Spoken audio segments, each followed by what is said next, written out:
ಕೆಂಡ ಸಂಪಿಗೆ ನಮ್ಮ ಕೆಂಡ ಸಂಪಿಗೆ. ಹಲೋ, ಹಾ ಚಂದ್ರು, ಒಂದು ವಿಲ್ಲಿನ ಬಗ್ಗೆ ಆದಷ್ಟು ಬೇಗ ನಿರ್ಧಾರ ತಗೋಬೇಕು. ಬಂದ್ಬಿಡ ನೀನು. ಅಬ್ಜೆಕ್ಷನ್ ಇದೆ ನಂಗೆ.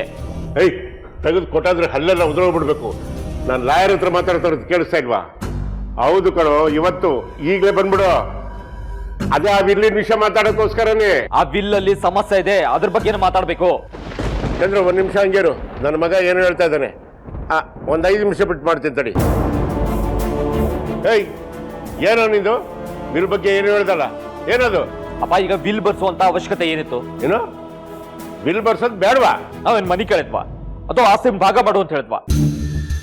ಈಗ ಯಾವುದು ಪ್ರಾಬ್ಲಮ್ ಇಲ್ಲ ಕಣೋ. ನನ್ನ ನಂತರ ಯಾವುದು ಪ್ರಾಬ್ಲಮ್ ಬರದಲ್ಲೇ ಇರಲಿ ಅನ್ನೋದಕ್ಕೋಸ್ಕರ ಹೇಳ್ತಾ ಇದ್ದೀನಿ. ಅದಕ್ಕೋಸ್ಕರ ಈ ವಿಲ್ ಬರೆಸ್ತಾ ಇದ್ದೀನಿ. ಸಿಗ್ಲಿ ಅಂತ ಮಾಡೋದ್ರಲ್ಲಿ ಸಮಸ್ಯೆ ಇಲ್ಲಪ್ಪ, ಆದ್ರೆ ಸಾಧನ ಬರ್ದಿರೋ ವಿಲ್ ಪ್ರಕಾರ ಮಾಡೋದಿದೆಯಲ್ಲ, ಅದು ನನಗೆ ಸಮಸ್ಯೆ ಇದೆ.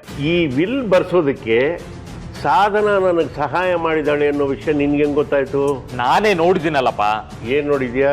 ರಾತ್ರಿ ಎಲ್ಲ ಅವಳು ಕೂತ್ಕೊಂಡು ಅದ್ರ ಮೇಲೆ ವರ್ಕ್ ಮಾಡ್ತಾ ಇದ್ಲು. ನಾನು ಏನಂತ ಕೇಳ್ದೆ, ಅವಳು ಒಂದ್ ಮಾತು ಹೇಳಿಲ್ಲ.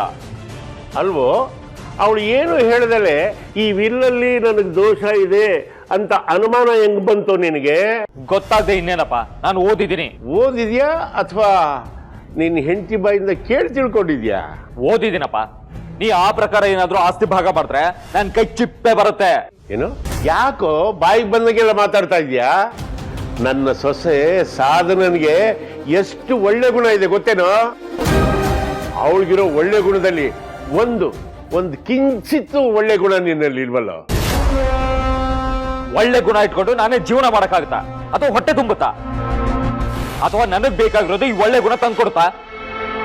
ನನಗೇನ್ ಸಿಗುತ್ತೆ ಈ ಒಳ್ಳೆ ಗುಣ ಇಟ್ಕೊಂಡು? ನಾನು ಏನ್ ಮಾಡ್ಲಿ? ಅಲ್ಲ ಕಣೋ, ಸಾಧನ ಹೇಳಿದ್ರಲ್ಲಿ 100ಕ್ಕೆ 100 ಸತ್ಯ ಇದೆ. ನಾವು ವಿದ್ಯಾವಂತರು, ಬುದ್ಧಿವಂತರು. ನಮ್ಮ ಜೀವನನ ರೂಪಿಸ್ಕೊಳ್ಳುವಷ್ಟು ಶಕ್ತಿ ನಮಗಿದೆ. ನೀವು ಕೊಡೋ ಆಸ್ತಿಯಿಂದನೇ ನಾವೇನು ಬದುಕಬೇಕಾಗಿಲ್ಲ. ಸ್ವಸಾಮರ್ಥ್ಯದಿಂದ ಸಂಪಾದನೆ ಮಾಡಿ ನಮ್ಮ ಜೀವನ ನಾವು ಕಟ್ಕೊಳ್ಳುವಷ್ಟು ಯೋಗ್ಯತೆ ನಮಗಿದೆ ಅಂತ ಹೇಳಿದಾಳೆ.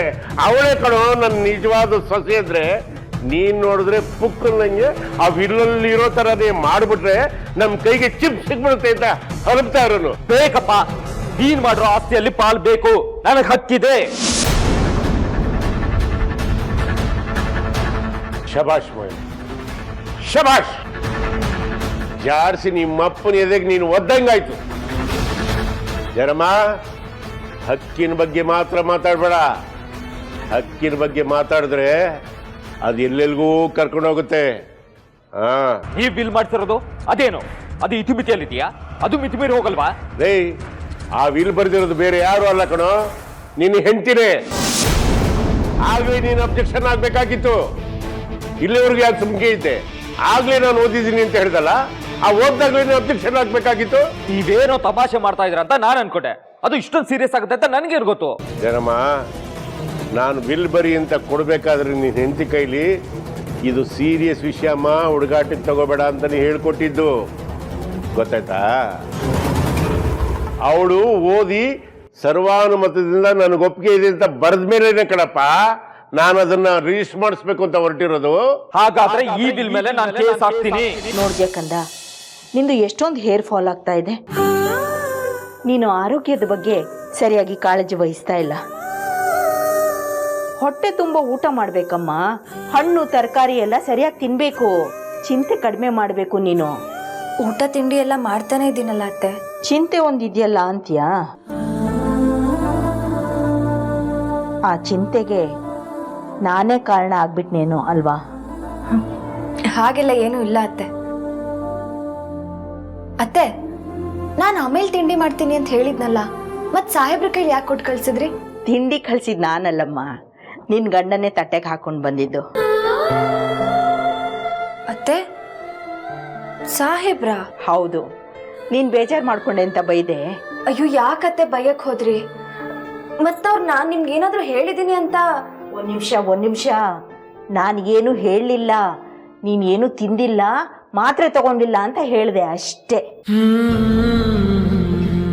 ಅವನಿಗೆ ಏನ್ ಅನ್ನಿಸ್ತೋ ಏನೋ, ಹಾಟ್ ಬಾಕ್ಸ್ ಅಲ್ಲಿ ಇದ್ದ ದೋಸೆನ ಅವನೇ ತಟ್ಟೆಗೆ ಹಾಕೊಂಡು ಬಂದು ನಿನಗೆ ಕೊಟ್ಟಿದ್ದಾನೆ. ಒಟ್ನಲ್ಲಿ ಇವತ್ತು ಓಟು ಅವನು ನಿನಗೇನೆ ಹಾಕೋದು. ಹಾಗೆ ಮಾಡದೇ ಇದ್ರೆ ಸಾಕು.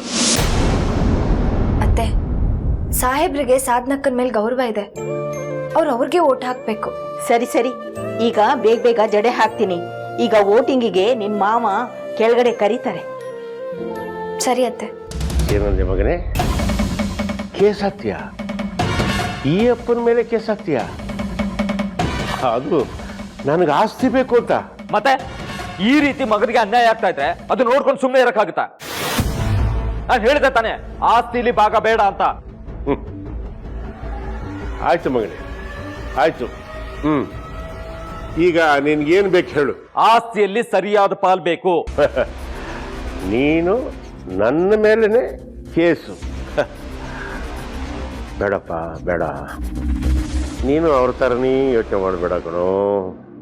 ಈ ಮನೆ ಹಿರಿಯಾಗಿ ಯೋಚನೆ ಮಾಡು. ಈಗೇನಪ್ಪ, ನನ್ನ ಆಸ್ತಿ ಒಳಗೆ ನಿನ್ನ ಹಕ್ಕಿಗೆ ಎಷ್ಟು ಬರುತ್ತೋ ಅಷ್ಟು ಕೊಟ್ರೆ ನಿಂಗೆ ತೃಪ್ತಿನಾ? ಅಷ್ಟು ಮಾಡಿ ಪುಣ್ಯ ಕಟ್ಕೊಳಪ್ಪ. ಜಾಸ್ತಿ ಬಗ್ಬೇಡ ಕಣೋ, ಇನ್ನೂ ವಿಷಯ ಇದೆ, ಕೇಳ್ಕೊ. ಓಕೆ, ನಿನಗೊಂದು ವಿಷಯ ಮನವರಿಕೆ ಮಾಡ್ಕೊಡ್ತೀನಿ, ಚೆನ್ನಾಗಿ ಕೇಳಿಸ್ಕೊ ಮಗನೇ. ನನಗೆ ಪಿತ್ರಾರ್ಜಿತವಾಗಿ ಬಂದಿರೋದು 40% ಮಾತ್ರ. ಉಳಿದಿದ್ದ 60% ಏನಿದೆಯಲ್ಲ ಎಲ್ಲ ನನ್ನ ಸ್ವಯಾರ್ಜಿತ. ಈ 40%ಅಲ್ಲಿ ನಿಮ್ಮ 4 ಜನಕ್ಕೂ ಸಮವಾಗಿ ಹಂಚಿಬಿಡ್ತೀನಿ. ಇನ್ನು ಮಿಕ್ಕಿದ 60% ನನ್ನ ಸ್ವಯಾರ್ಜಿತ ಏನಿದೆಯಲ್ಲ, ನನಗೆ ಯಾರು ಇಷ್ಟ ಬರುತ್ತೋ ಅವ್ರಿಗೆ ದಾನ ಮಾಡ್ತೀನಿ.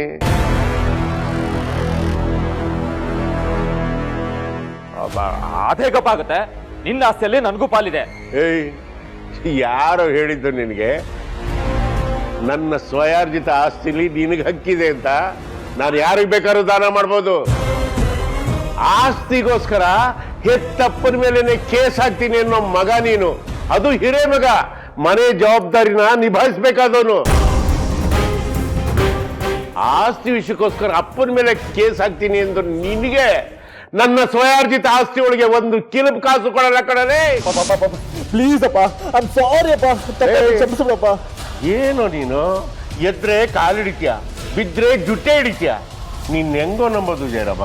ಅಪ್ಪ ಐ ಆಮ್ ಸಾರಿ ಅಪ್ಪ, ನನ್ಗೆ ಅನ್ಯಾಯ ಮಾಡ್ಬಿಡಿ ಅಪ್ಪ. ಏನೋ ತಿಳಿದ ತಪ್ಪ ಮಾಡ್ಬಿಟ್ಟೆ, ಏನೋ ರೇಗ್ಬಿಟ್ಟೆ, ದಯವಿಟ್ಟು ಕ್ಷಮಿಸ್ಬಿಡಿ ಅಪ್ಪ. ಆದ್ರೆ ಆಸ್ತಿಲಿ ಭಾಗ ಮಾತ್ರ ಕೊಡಲ್ಲ ಅಂತ ಹೇಳ್ಬೇಡಿ ಅಪ್ಪ. ಏಯ್, ಸಾಧನ ಕೊಟ್ಟಿರೋ ವಿಲ್ಲನ್ನ ನಾನು ಯಾವುದೇ ಕಾರಣಕ್ಕೆ ಚೇಂಜ್ ಮಾಡಲ್ಲ ಕಣೋ. ಯಾಕೆ ಅಂತ ಕೇಳು, ಅದರಲ್ಲಿ ಅವಳದು ಪ್ರೀತಿ ಇದೆ, ಕರುಣೆ ಇದೆ, ತ್ಯಾಗ ಇದೆ. ಅದೇ ಹೆಂಗೋ ಬದಲಾಯಿಸು ಅಂತ ಹೇಳ್ತೀಯ ನೀನು? ಅಪ್ಪ ಇಲ್ಲಪ್ಪ, ಸಾಧನ ಏನೋ ನಿಮ್ಮ ಪ್ರೀತಿ ವಿಶ್ವಾಸ ಗಳಿಸ್ಬೇಕಂತ ಈ ರೀತಿ ಮಾಡಿದ್ದು.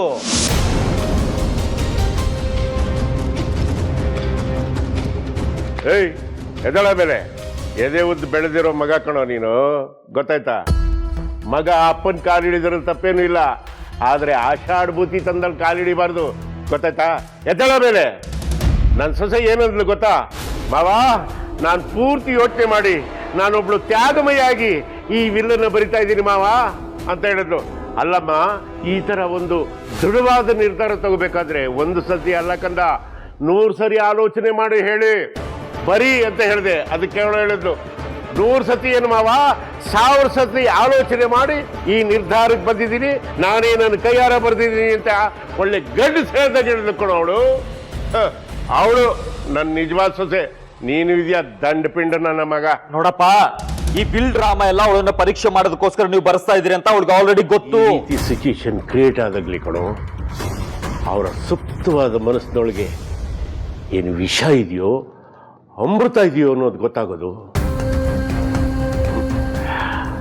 ಅಂದ್ರೆ ಸಾಧನ ಮಾಡಿರೋದು ನಾಟಕ, ಡ್ರಾಮಾ. ಹೌದಪ್ಪ, ಅವಳು ಮಾಡಿದ್ದು ನಾಟಕ. ಹಾಗಿದ್ರೆ ಒಂದು ವಿಷಯ ಕೇಳು, ನಾನು ನಿಮ್ಮ ಅನುಕಂಪ ಗಿಟ್ಟಿಸ್ಕೊಳ್ಳೋದಕ್ಕೋಸ್ಕರ ಈ ನಾಟಕದ ವಿಲ್ ಮಾಡಿದ್ದು, ದಯವಿಟ್ಟು ನನ್ನ ಕ್ಷಮಿಸ್ಬಿಡಿ ಮಾವ ಅಂತ ಒಂದು ಮಾತು ಅವಳು ಬಾಯಿಲಿ ಹೇಳಿಸು, ಅವಾಗ ನಾನು ಒಪ್ಕೊಳ್ತೀನಿ, ಸರಿನಾ? ಈಗಲೇ ಕರ್ಕೊಂಡ್ ಬರ್ತೀನಿ. ಲೇ, ಎಂತ ರಾಮ ನೀನು? ಅಪ್ಪ ಜಯರಾಮ. ಜಯರಾಮ, ಯಾವುದೇ ಕಾರಣಕ್ಕೂ ನಾನು ಹೇಳಿದೆ ಅಂತ ಅವಳು ಗೊತ್ತಾಗಬಾರ್ದು. ನೀನು ಒಪ್ಪಿಸಿ ಕರ್ಕೊಂಬರಂಗಿರ್ಬೇಕು, ಗೊತ್ತಾಯ್ತಾ? ಸರಿ ಅಪ್ಪ, ನಾನೇ ಒಪ್ಪಿಸಿ ಕರ್ಕೊಂಡ್ ಬರ್ತೀನಿ. Just 2 minutes. 2 minutes? Just 2 minutes? 20 days ಆದ್ರೆ ಅವಳು ಬರಲ್ಲ.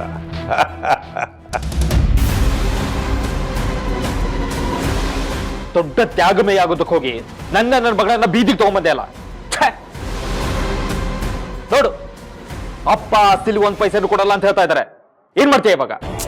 ನಾನೆಲ್ಲ ಕೇಳಿಸ್ಕೊಂಡೆ ಜೈ. ನೀನ್ ಇನ್ನೂ ಮಾವನ್ನ ಕನ್ವಿನ್ಸ್ ಮಾಡ್ಬೋದಿತ್ತು. ಇನ್ನು ಏನ್ ಕನ್ವಿನ್ಸ್ ಮಾಡ್ಲಿ ಸಾಧನ? ಕೈ ಕಾಲು ಹಿಡ್ಕೊಂಡಿದ್ದೀನಿ, ಇನ್ನೇನ್ ಹೇಳ್ಬೇಕಿತ್ತು?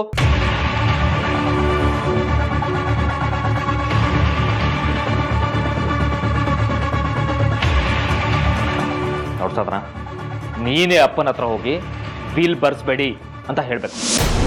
Shut up Jai, don't be stupid. ನಾನು ಈಗ ಹೋಗಿ ಮಾವ ತಪ್ಪಾಯ್ತು, ಅನುಕಂಪ ಗಿಟ್ಟಿಸ್ಕೊಳ್ಳೋದಕ್ಕೋಸ್ಕರ ನಾನು ಸುಳ್ವಿಲ್ ಬರ್ದೆ ಅಂದ್ರೆ ನನ್ನ ಮರ್ಯಾದೆ ಏನ್ ಉಳಿಯುತ್ತೆ? ನಾಳೆ ಯಾರು ನನ್ನ ಮಾತು ಕೇಳ್ತಾರೆ ಈ ಮನೇಲಿ? ಆಡ್ಕೊಂಡು ನಗ್ತಾರೆ. ನಾಳೆ ಬಗ್ಗೆ ತಲೆ ಕೆಡಿಸ್ಕೋಬೇಡ. ಈಗ ಬಂದಿರೋ ಪ್ರಾಬ್ಲಮ್ ಅನ್ನ ಸಾಲ್ವ್ ಮಾಡು. ಅಪ್ಪನ ಹತ್ರ ಹೋಗಿ ಕ್ಷಮೆ ಕೇಳು. ಕೇಳಲ್ಲ, ನಾನ್ ಕೇಳೋದಿಲ್ಲ. ಶಟ್ ಅಪ್ ಸಾಧನ. ನನ್ ಮೇಲೆ ರೇಗ್ತಿದ್ಯಾ? ಮತ್ತಿನ್ ಏನ್ ಮಾಡ್ಲಿ ಸಾಧನ? ಆಸ್ತಿ ಕೈ ತಪ್ಪು ಹೋಗ್ತಾ ಇದೆಯಲ್ಲ. ನನಗೆ ಲಾಭ ಆಗದೆ ಇದ್ರು ಪರವಾಗಿಲ್ಲ, ನನಗ್ ಸಿಗ್ಬೇಕಾದ ಆಸ್ತಿ ಕೈ ಜಾರ್ ಹೋಗ್ಬಾರ್ದು. ಅದನ್ನ ಹೇಗೆ ಉಳಿಸ್ಕೊಳ್ಳೋದು? ನಾನು ಏನ್ ಮಾಡ್ತೀನೋ ಏನ್ ಮಾತಾಡ್ತೀನೋ ನನಗೆ ಗೊತ್ತಿಲ್ಲ. ಆದ್ರೆ ಯಾವುದೇ ಕಾರಣಕ್ಕೂ ನಾನು ತಪ್ಪಾಯ್ತು ಅಂತ ಕೇಳ್ಕೊಳಲ್ಲ, ತಲೆ ತಗ್ಸಲ್ಲ.